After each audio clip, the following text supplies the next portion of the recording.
इन्होंने कहा कि भाई इसके पवित्र कर्तव्य में एक वक्फ है। भाई मेरी समझ तो इतनी में 5 ही पवित्र कर्तव्य हैं, रोजा, कलमा, नमाज, हज और जकात। इसमें वक्फ कहां है भाई?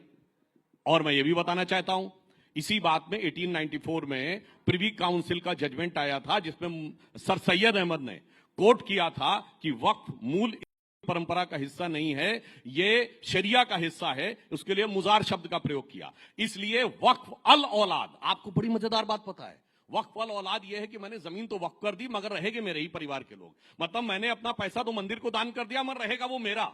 ऐसा आपने विचित्र उदाहरण नहीं सुना होगा, इसलिए वो क्वैश किया गया। मगर कांग्रेस ने 1906 में कलकत्ता अधिवेशन में प्रस्ताव पारित किया कि नहीं नहीं नहीं, वो कुछ गलत हो गया है, दोबारा किया जाए। अब मैं एक सेंटेंस कोट करता हूं, चूंकि वक्फ एक प्रॉपर्टी से रिलेटेड मैटर है तो इसका गवर्नमेंट या पब्लिक पॉलिसी से कोई मतलब नहीं होना चाहिए। यही तो आज बोल रहे हैं।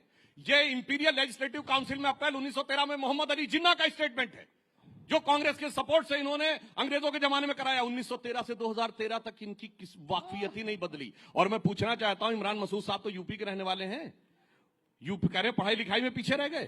पता है आपको सैयद की रेट ऑफ लिटरेसी 1931 में 24% थी, जब यूपी की 8% थी। और जातिगत सर्वे था तो यूपी में जो सबसे पढ़ी लिखी ब्राह्मण कम्युनिटी मानी जाती थी हिंदुओं में, वो 15%, क्षत्रियों में 13%, सैयद 24%, ब्यूरोक्रेसी में 20%। कहां चले गए मेरे भाई? आज बाकी माइनॉरिटीज को आप देखिए, सबसे पढ़ी लिखी आज कम्युनिटी कौन है? हाईएस्ट एजुकेशन में पारसी 0.001% की माइनॉरिटी। सबसे प्रॉस्परस, जो सबसे ज्यादा कंट्रीब्यूट करती है इनकम टैक्स में, जैन 1% की माइनॉरिटी।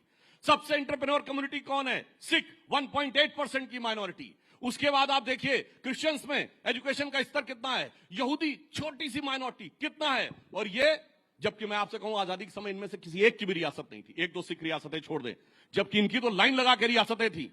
पटौदी के नवाब, भोपाल के नवाब, रामपुर के नवाब, लखनऊ के नवाब, जूनागढ़ के नवाब, हैदराबाद के निजाम। और आज कहते हैं साहब हम तो मजलूम हो गए। क्यों?